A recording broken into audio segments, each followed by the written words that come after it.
Yeah, mga do. Sabi ko sa asawa ko na-stress ako. Talaga na-stress ako, no? May kasamang HB. Kaya hindi na magtataka pag humihingi ako ng ganyan, di ba? Pero at least hindi naman dahil sa nagsisingot ako kaya akong hinuwi-nguwi ng gano'n, di ba? Anyway, nandito na tayo, no? So pag na-stress ka, ang gagawin mo do, mag-shopping ka. Gamitin mo yung car. Gamitin mo yung yung asawa mo. Masasabi ko lang, apakamahal, grabe, ng $5 isang ganito, may gulay kudasay. Bumili ka na lang ng sili sa store ko, $3 lang, may sili ka na.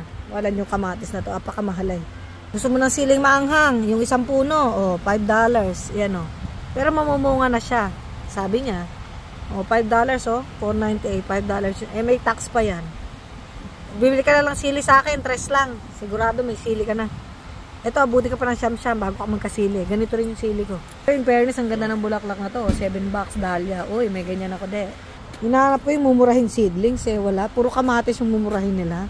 Mariosep pang mahal ng seedlings ngayon ha. In fairness ito. $5 din yung time nila. Ay nako, magsaboy ka na lang ng buto. Ito yung mga hindi mo dapat binibili. Pero yung Ichiban, ito. Tinan mo. Kaya ang mahal ng talong eh $5 yung isang puno. Apakamahal de. Pwede naman ito. Ilang puno din to? 4. $6. Para sa talbos ng sili, $6. Eh, ilang talbos lang yan. Bili ka lang sa tindahan ko. Sa tindahan ko, yung talbos ng sili, $2.75 lang. Marami na yung talbos na yun. Sigurado makakapagtinola ka dito.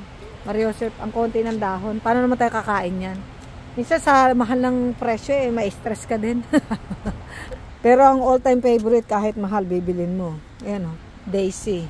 Si Aling Daisy. Ayan siya si Aling Daisy.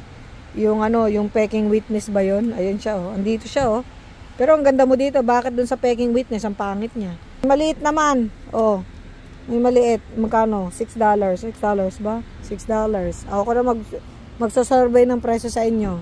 Ito yung gumamela nila dito sa Tractor Supplies, $18.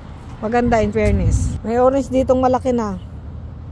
On sale daw $40. $40 to. Baka mamaya pagpunta ko dun $60 ha. Inuunggoy ako nito Ito para sigurado, tignan natin yung presyo dito sa ibabaw. Sabi na nga $50, $49.99 ang mahal de. So yun ang masasurvey ko sa inyo dito sa mga halamanan natin dito Meron akong tininda dun yung kale. Malaki na siya. So, $4 lang. May kasama pang sibuyas yun. Kaso, may nakakita ka agad. Kasi nga, syempre, saan ka pa makakita ilang beses ka mag-harvest, meron ka ng dahon ng kale. Tubo lang ng tubo yun. Pitas ka lang ng pitas ng dahon. Hanggang sa magsawa siya magdahon. 50 yung orange Ayun siya Syempre, sabi ko nga sa inyo, pitas ka na lang pitas dun Makakailang pitas ka dun bago pa pang magsawa yung kale sa kakapamunga. Pero itong mahal. Wala talagang kalamansi. Nakakagigil talaga Tignan natin magkano kaya. Ay, lime pa rin. Yung kunyan, tangerine. Ito magkano kaya. Mahal to. Nasa malaking paso Minsan maliit lang naman yung puno. Nilalagay lang sa malaking paso $100 plus, $150. Mahal niya Para lang sa kagustuhan kong kumain ng fresh na tangerine. Diba? Bibili na lang ako nung sa market. Parehas lang din yun. Hindi yung parehas. Iba talaga yung fresh na tangerine. Ngayon tumingin tayo ng sisiw. Ang mahal pa kasi. Wala pa yung mumurahin na Ay naku, bibili na ako ng sili talaga sa store. Ang mahal.